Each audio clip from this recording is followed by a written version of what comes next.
नमस्कार साथियों, मैं एमएस रावलोथ परमार्थ एकेडमी के ऑनलाइन प्लेटफॉर्म पर आप सभी का स्वागत करता हूं। जैसा कि हम पहले भी बात कर चुके हैं और अलग अलग भर्तियों के नोटिफिकेशन देख चुके हैं, वर्ष 2025-26 राजस्थान के अंदर उन बच्चों के लिए जो बेरोजगारी के मातम को झेल रहे हैं उनके लिए बहुत सुनहरा मौका है। और ये वर्ष और ये समय ऐसा है वापस नहीं आएगा, इसलिए आपको लगातार निरंतर कड़ी मेहनत करना है, अपनी तैयारी का शीर्ष शिखर तक पहुंचाना है। और लेकिन जो ट्रेंड बदल रहा है, अधीनस्थ बोर्ड का हो चाहे आरपीएससी का हो, जिस तरीके से क्वेश्चंस बनाने की फॉर्मेलिटी जैसे आपने आरएस के अंदर देखा, जेल प्रेरी के एग्जाम के अंदर देखा, अभी डिप्टी जेलर का एग्जाम हुआ उसके अंदर देखा, या फर्स्ट ग्रेड का एग्जाम हुआ उसके अंदर देखा, एक बहुत बड़ी तरीके से उन्होंने ट्रेंड को बदली कर दिया है। उस ट्रेंड को बदलते हुए हमारी टीम हमेशा एनालिसिस करते हुए उस पर काम करती है कंटेंट के ऊपर कि किस तरीके के क्वेश्चंस आपको पहुंचाया जाए जिससे आपको अधिकतम फायदा हो जाए। तो हम इसी मुहिम को लेते हुए हम एक करंट अफेयर्स की सीरीज को लेकर आएंगे और विस्तृत छोटे छोटे टुकड़ों के अंदर आपको समझाएंगे। एक एक महीने की पूरी करंट हम आपको कराएंगे टुकड़ों के अंदर, और ये एमसीक्यू सीरीज की टाइप में शुरू करेंगे। लेकिन इसमें सिर्फ एमसीक्यू ही नहीं है, तो अन्य फैक्ट्स जो उससे संबंधित होंगे हम सब कवर करेंगे जिससे आपको अधिकतम फायदा पहुंचे। जैसा कि हमारे स्टूडेंट्स के द्वारा लगातार डिमांड की जा रही थी कि सर जो पेपर बन रहे हैं करंट से ओरिएंटेड बन रहे हैं, इसलिए करंट की शुरू करें, उसके बाद में हम कंटिन्यू आगे लगातार आपको झेलते हैं। तो मैं समय व्यतीत किए बिना मैं आपके पास लेके आ रहा हूँ सीरीज, और आप जुड़े रहें, देखिए। लेकिन मैं ये कह रहा हूँ, राजस्थान की प्रत्येक वह परीक्षा जिसके अंदर जनरल नॉलेज का वेटेज है उसके अंदर आपका इफेक्टिव होगा, और करंट का वेटेज बहुत ज्यादा आ रहा है। इसलिए मैं आपसे समय व्यतीत किए बगैर मैं अपने टॉपिक के ऊपर ले चलता हूँ और बात करते हैं हम। सबसे पहला क्वेश्चन, ये जून महीने का जो करंट अफेयर हम कर रहे हैं, जून महीने का हम 3 से 4 वीडियो के अंदर कंप्लीट कर देंगे ताकि आपके ऊपर बर्डन भी नहीं है। उसके बाद में हमारी एक पुस्तक भी करंट अफेयर की कंपाइल की भी बहुत जल्दी हम मार्केट में लॉन्च करेंगे। तो सबसे पहले क्वेश्चन जो था, सतत विकास रिपोर्ट 2025, सतत विकास रिपोर्ट 2025। तो सर्वप्रथम तो मैं आपको यही बताना चाहूंगा सतत विकास होता क्या, सस्टेनेबल डेवलपमेंट होता है, जिससे संबंधित ये रिपोर्ट जारी करने वाली, देखो हम बताएंगे आपको कौन सी संस्था के द्वारा, भारत की स्थिति क्या है, इंटरनेशनल लेवल के ऊपर किस राष्ट्र ने पहला स्थान प्राप्त किया है, हमारे पड़ोसी देशों की क्या स्थिति रही, जो क्वेश्चंस बनने के तरीके होते हैं लक्ष्य को प्राप्त। सतत विकास रिपोर्ट, तो इसके अंदर मतलब समझ ये देखा कि जो विश्व की जो स्थिति है, जो भी देश इसके कुल 17 गोल है, एसडीजी गोल बोलते हैं, उनको पूरा करता है, उसी आधार के ऊपर देश की स्थिति के आधार पर एसडीजी की रैंक निकाली जाती है। इसके अंदर जो भारत की स्थिति से संबंधित जो क्वेश्चन पूछा है, इस वर्ष 2025 में भारत की रैंक रही है 99, यानी कि 99वां स्थान भारत ने प्राप्त किया है एसडीजी रैंक के अंदर। और ये जो 109वीं रैंक थी 2024 के अंदर जो एसडीजी की रिपोर्ट आई थी वो। और एसडीजी की रिपोर्ट जारी करने वाले जो है उसको बोलते हैं आपको सस्टेनेबल डेवलपमेंट नेटवर्क एंड समाधान नेटवर्क के द्वारा। ये जो है सस्टेनेबल, ये न्यूयॉर्क के अंदर है, न्यूयॉर्क अमेरिका के अंदर ये जो इसके सस्टेनेबल डेवलपमेंट जिस तरीके से आपको मैंने बोला जारी करता है, जिस तरह कई बार क्वेश्चन पूछता है कि एसडीजी की जो रिपोर्ट होती है या जो रैंक होती है विश्व की, वो जारी कौन करता है। तो सर्वप्रथम संयुक्त राष्ट्र सतत विकास समाधान नेटवर्क, समाधान नेटवर्क, इसका जो हेडक्वार्टर है न्यूयॉर्क सिटी।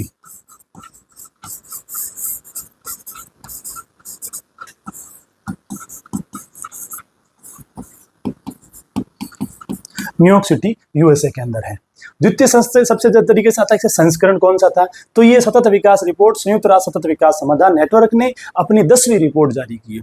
इसके अंदर शीर्ष स्थान फिनलैंड ने किया है, फिनलैंड ने प्राप्त किया है। और आधार क्या रहता है, जो मैंने आपको बताया, सतत विकास के जो 17 लक्ष्य हैं, जो एसडीजी गोल्स रखे हुए हैं, उनका निर्धारण करते हुए विश्व की अनेक राष्ट्रों की स्थिति का निर्धारण करते हुए मूल्यांकन करने के बाद में सतत विकास समाधान नेटवर्क के द्वारा रैंक जारी की जाती है। भारत ने लगातार विगत 3 से 4 सालों के अंदर सतत विकास के मामलों के अंदर अपनी स्थिति को सुधारा है। इसी तरीके से भारत के द्वारा भी सतत विकास की जो रैंकिंग निकाली जाती है, उसके अंदर इस वर्ष और पहले रैंकिंग के अंदर उत्तराखंड और केरल ने स्थान अपने पोजीशन जाहिर किया। नेक्स्ट क्वेश्चन आता है हमारा वैश्विक शांति सूचकांक 2025। ये बहुत ही फेवरेट क्वेश्चन है। क्रोनोलॉजी और अन्य किसी भी जो कंटेंट का आप यूज करते हैं, चाहे मूमल पढ़ रहे हैं, चाहे किसी भी कोचिंग के नोट्स पढ़ रहे हैं, ये आपको ध्यान रखना कि वर्ष के अंदर जो भी जिस भी इंस्टीट्यूट के द्वारा जो रिपोर्ट जारी की जाती है, उनकी रैंक जारी की जाती है, उस रैंक का आपको श्योरली डेट याद रखनी है, कब जारी किया गया था। आज के जो परिप्रेक्ष्य के अंदर जो क्वेश्चन बन रहे हैं, एक तो वो, और जारी करने वाला कौन है, और संस्करण कौन सा है, संस्करण करने वाला भाई शीर्ष में कौन सा देश है, और अपने भारत की उस परिप्रेक्ष्य में स्थिति क्या है। तो हम बात करते हैं वैश्विक शांति सूचकांक। वैश्विक शांति सूचकांक, जो विश्व के अंदर शांति सूचकांक मतलब शांति प्रिय देश की आंतरिक स्थिति है, शांति के रूप में कौन सी है, उससे संबंधित बात करने के लिए तो मैं आपको बताना चाहूंगा इसके अंदर 2025 के अनुसार प्रथम स्थान, क्या पूछा है, प्रथम स्थान, ठीक। तो प्रथम स्थान इसके अंदर है आइसलैंड, और आइसलैंड के लिए मैं आपको कहूंगा 2008 के बाद लगातार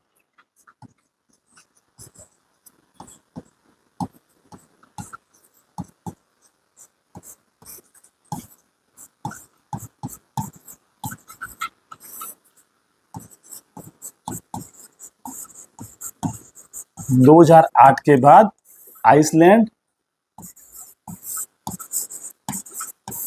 विश्व का सबसे शांत राष्ट्र है। इसी के हिसाब से हम बात करते हैं, भारत के परिप्रेक्ष्य में आते हैं, तो भारत की जो रैंकिंग है इसके अंदर 115वीं रैंकिंग है। भारत ने इसके अंदर 115वां रैंक है शांति के मामले में। उसके बाद में सबसे बड़ी चीज आती है कि जारी कौन करता है, तो इसको जारी करना institute of economics and peace, IEP बोलते हैं। इसके साथ में एक क्वेश्चन और बन जाता है कि भाई आईईपी का जो हेडक्वार्टर कहाँ है, तो इससे संबंधित मैं आपको कहूंगा जो आईपी है, institute of economics and peace, जिसका हेडक्वार्टर या मुख्यालय कह सकते हैं, ये सिडनी ऑस्ट्रेलिया में,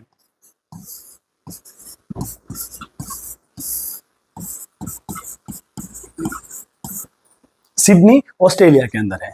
तो इससे संबंधित कोई क्वेश्चन आता है तो उसके लिए अब हम आपको नेक्स्ट क्वेश्चन में देते हैं। देखिए हाल ही में 51वां, सबसे पहले तो कौन सा 51वां, ये क्वेश्चन के अंदर ही दे दिया गया है आपको, कौन सा क्या था, G7 समिट। तो सबसे पहले तो ये आता है G7 किन किन राष्ट्रों का एक ग्रुप है, क्या भारत उसका हिस्सा है या नहीं है, नहीं है जी, नहीं है। तो भारत क्यों शामिल हुआ, भारत को क्यों गेस्ट नेशन के रूप में बुलाया जाता है वहां पर इतने बड़े और वो कौन कौन से राष्ट्र हैं जो इसके अंदर शामिल है। तो मैं सर्वप्रथम आपको बताऊंगा, इसके अंदर 7 देश प्लस एक संघ है, 27 देशों का एक यूरोपियन यूनियन का जो संघ है वो भी इसका हिस्सा है। तो मैं सबसे पहले आपको क्वेश्चन का आयोजन कहाँ हुआ था, तो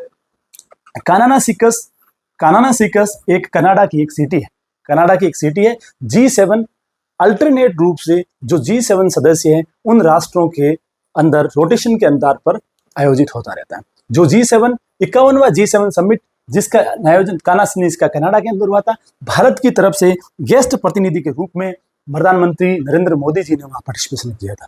और भारत इसमें कानानासिकस वाले कनाडा के अंदर जो हुआ था G7 समिट के अंदर लगातार 6ठी बार गेस्ट नेशन के रूप के अंदर शामिल हुआ है, और भारत हमेशा उसके अंदर गेस्ट नेशन के रूप में उसको बुलाया जाता है। भारत लगातार 6th बार गेस्ट नेशन के रूप में शामिल हुआ। भारत की तरफ से किसने पार्टिसिपेट किया, नरेंद्र मोदी जी।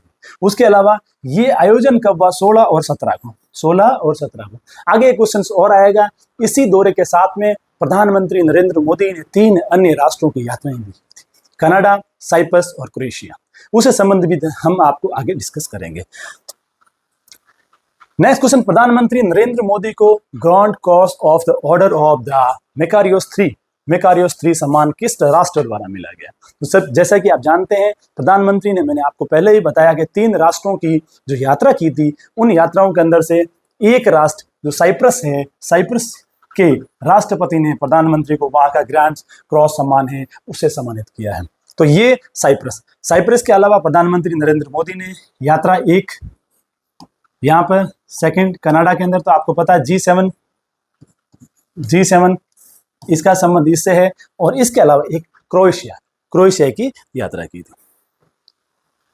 नेक्स्ट क्वेश्चन आपका आता है, इजराइल ईरान संघर्ष में इजराइल द्वारा ईरान पर किए गए सैन्य अभियान का नाम क्या था। बहुत ही फेवरेट क्वेश्चन रहता है आरपीएससी तथा कर्मचारी चयन बोर्ड का, कि जो ऑपरेशंस होते हैं, चाहे युद्ध अभ्यास होते हैं या कोई किसी देश के अंदर कॉन्फ्लिक्ट होता है, भारत से जो आगमन लेके आते हैं हमारे फंसे हुए लोगों को, उनसे संबंधित हो गया, या लोकल लेवल के ऊपर भी जो चीज होता है उनसे संबंधित हो गया, उन सबको कंट्रोल करने के लिए ऑपरेशंस का नाम पूछा जाता है। तो इन्होंने पूछा है इजराइल ईरान, इंटरनेशनल से संबंधित हम पढ़ रहे हैं। इजराइल ईरान संघर्ष में इजराइल की जो आईडीएफ है,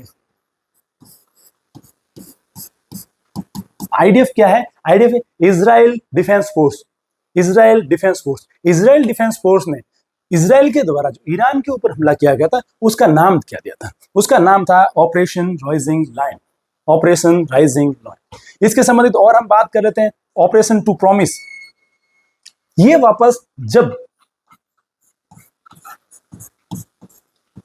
ईरान द्वारा नाम दिया गया था प्रत्युत्तर में।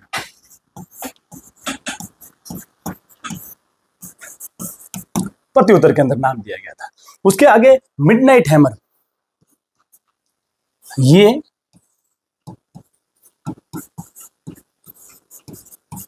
यूएसए द्वारा ईरान के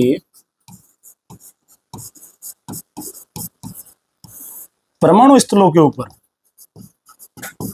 जो हमले किए गए थे उसे यूएसए ने मिडनाइट हैमर के नाम से दिया था। तो इसके अंदर आपको मुख्यतः 3 ऑपरेशंस के नाम याद रखने हैं। ऑपरेशन राइजिंग लॉयन वह ऑपरेशन था जिसके अंदर आईडीएफ यानी इजराइल डिफेंस फोर्स के द्वारा ईरान के ऊपर जो अटैक किया था उसको किया था। नेक्स्ट के अंदर हमने ऑपरेशन टू प्रॉमिस, तो प्रॉमिस उन्होंने बोला जो आपने किया लॉजिंग लाइन अटैक किया है उसके बदले में प्रत्युत्तर के अंदर ईरान के द्वारा जो इजराइल पर अटैक किया उसका प्रॉमिस किया था। नेक्स्ट है midnight hammer. Midnight hammer America के द्वारा जो ईरान के परमाणु स्थल थे जो कि पहाड़ों के नीचे बनाए हुए थे उस पर अटैक किया गया था, जो हमला किया गया था, ये ऑपरेशन था, तो उसको मिडनाइट हैमर के नाम से जाना गया था। नेक्स्ट क्वेश्चन आता है बहुत इंटरेस्टेड, बांग्लादेश की नई करेंसी टका। बांग्लादेश की नई करेंसी टका, करेंसी तो पहले से ही नाम है टका ही है। करेंसी टका के कौन कौन से युग में सही है, तो बहुत ही अच्छा क्वेश्चन है कि बांग्लादेश ने हाल ही के अंदर नई करेंसी जारी की है। सबसे पहले तो क्वेश्चन बनता है हाल ही के अंदर एशिया का वह कौन सा देश है जो अपनी नई करेंसी जारी की है, तो इसके अंदर सबसे पहले आपको आएगा बांग्लादेश। तो बांग्लादेश के जो अंतरिम सरकार के जो राष्ट्रपति है, अभी जो शासक हैं, उनका नाम है मोहम्मद यूनिस साहब। मोहम्मद यूनिस 2006 के अंदर नोबेल शांति पुरस्कार के रूप में प्राप्त करने वाले व्यक्ति भी रहे हैं। इसके अलावा 1970 के दशक के अंदर इकोनॉमिक्स के नाम में भी मोहम्मद यूनिस साहब का बहुत नाम था। उसके बाद के अंदर दूसरी बात आपको बताता हूँ कि सबसे पहले नई टका कौन कौन से युग में सही है, मतलब कौन कौन से नोट की जो सीरीज जो जारी की है वो क्या है और उससे संबंधित अन्य इफेक्ट क्या हुए उसके बारे में बात करते हैं। सबसे पहले मैं आपको इसका आंसर देता हूं कि 1000, 50 और 20 रुपए के जो नोट्स ये बांग्लादेश के मोहम्मद यूनिस के द्वारा जारी किए गए थे। और इससे संबंधित 2-3 इफेक्ट और चीजें थी कि उन्होंने ये नोटकरण जारी किया तो बांग्लादेश का उदय होता है 1971 के अंदर। उसके बाद में बांग्लादेश उदय भारत और पाकिस्तान के अंदर युद्ध होता है और 1972 के अंदर शिमला समझौता होता है। तो भारत की तरफ से इंदिरा गांधी ने और पाकिस्तान के राष्ट्रपति भुट्टो ने उस टाइम में जो शिमला समझौते पर हस्ताक्षर किए थे, उसी का परिणाम बांग्लादेश का उदय होता है। और बांग्लादेश के संस्थापक सदस्यों के अंदर से शेख मुजीबुर रहमान साहब को समझा जाता है, जो इससे पहले तत्कालीन प्रधानमंत्री शेख हसीना जी के पिताजी भी हुआ करते थे, जिनकी अभी सरकार तानाशाही पलटी गई है उस स्थिति के अंदर। तो मैं आपको कहता हूं उन शेख मुजीबुर रहमान साहब को जिस तरीके से हमारे नोटों के ऊपर गांधी जी का जो लोग था, उसी तरीके से शेख मुजीबुर रहमान को बांग्लादेश के संस्थापक सदस्यों में माना जाता है। उनकी जो तस्वीर को जो पुराने नोट थे उनके ऊपर से हटा दिया गया है। ये भी एक संबंधित क्वेश्चन आता है कि क्या है, तो हम डिस्कस करते हैं आपको कि बांग्लादेश की अंतरिम सरकार जिसके कौन है, नोबेल पुरस्कार विजेता मोहम्मद यूनिस सरकार द्वारा, मोहम्मद यूनिस वहां के सरकारी अंतरिम सरकार, बांग्लादेश के संस्थापक शेख मुजीबुर रहमान संस्थापक सदस्य।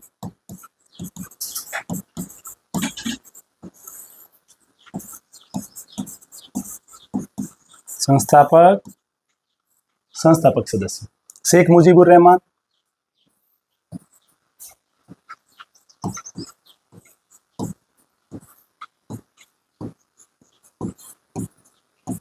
शेख हसीना के पिताजी। बांग्लादेश के उदय कब 1971 के अंदर बांग्लादेश का उदय हुआ है और 1972 के अंदर शिमला समझौता होता है। नेक्स्ट क्वेश्चन आता है यूएनओ में स्थायी और अस्थायी सदस्यों की सही युग्म क्या है, स्थायी सदस्य और अस्थायी सदस्यों का युग्म क्या है। तो मैं आपको बताना चाहूंगा यूएनओ यूनाइटेड नेशन ऑर्गेनाइजेशन, तो इससे संबंधित आता है कब स्थापना हुई है, तो 24 अक्टूबर 1945 को यूएनओ की स्थापना होती है। इससे संबंधित कोई क्वेश्चंस पूछे जाते हैं कि इनके तत्कालीन अभी वर्तमान के अंदर इसके महासचिव कौन है, नया सदस्य कौन बना है, इसके टोटल सदस्य कितने हैं, सुरक्षा परिषद के अंदर स्थायी सदस्य कौन है, अस्थायी सदस्य कौन है, या इनकी नियुक्ति कितने वर्ष के लिए होती है, इसका हम डिस्कस करते हैं। सर्वप्रथम तो ये स्थायी और अस्थायी, तो पहले के अंदर बोला 10 नहीं साल 10 तो अस्थायी सदस्य है, तो ये गलत। दूसरे के अंदर यूएनओ स्थायी सदस्य है, यस, स्थायी सदस्य कितने हैं 5 और अस्थायी सदस्य कितने हैं 10, तो आंसर हुआ आपका सही ये ऑप्शन बी। लेकिन इसके साथ मैं आपको एक और जो चीज जुड़ी हुई है, 5 स्थायी सदस्य कौन है, 10 अस्थायी सदस्य कौन है, उनका निर्धारण किस तरीके से होता है। तो नेक्स्ट इसके अंदर बोला इस वर्ष सुरक्षा परिषद का अस्थायी सदस्य बनने वाले देश, अस्थायी सदस्य इस साल। तो मैं आपको बताना चाहूंगा जो 10 सदस्य हैं,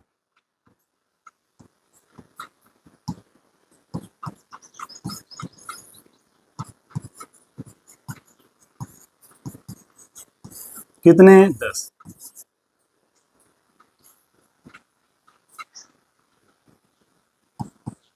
दो साल के लिए इनकी नियुक्ति होती है।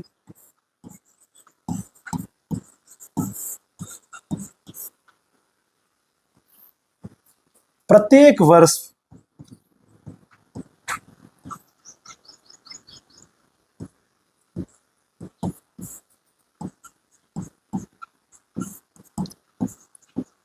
पांच सदस्यों की नियुक्ति होती है।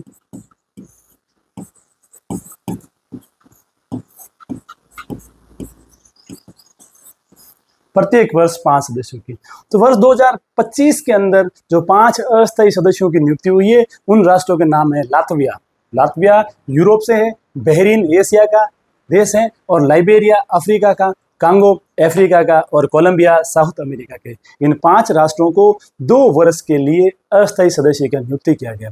यूएनओ के परमानेंट जो सदस्य देश है उनकी स्ट्रेंथ है 193, और इसका जो अंतिम सदस्य बना था वो था दक्षिणी सूडान। इसके बाद में एक आपको बता देता हूं, जो महासचिव है वर्तमान में यूनाइटेड नेशन ऑर्गेनाइजेशंस के, वो एंटोनियो गुटेरेस हैं। एंटोनियो गुटेरेस का संबंध पुर्तगाल से है, और वो इससे पहले पुर्तगाल के प्रधानमंत्री भी रहे हैं।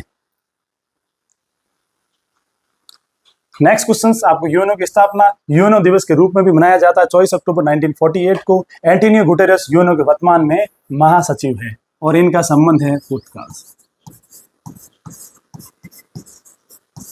पुर्तगाल से संबंधित है। पुर्तगाल से संबंधित एक और क्वेश्चन आता है कि विश्व के अंदर सबसे अधिक पैसे कमाने वाला एथलीट या खिलाड़ी कौन है।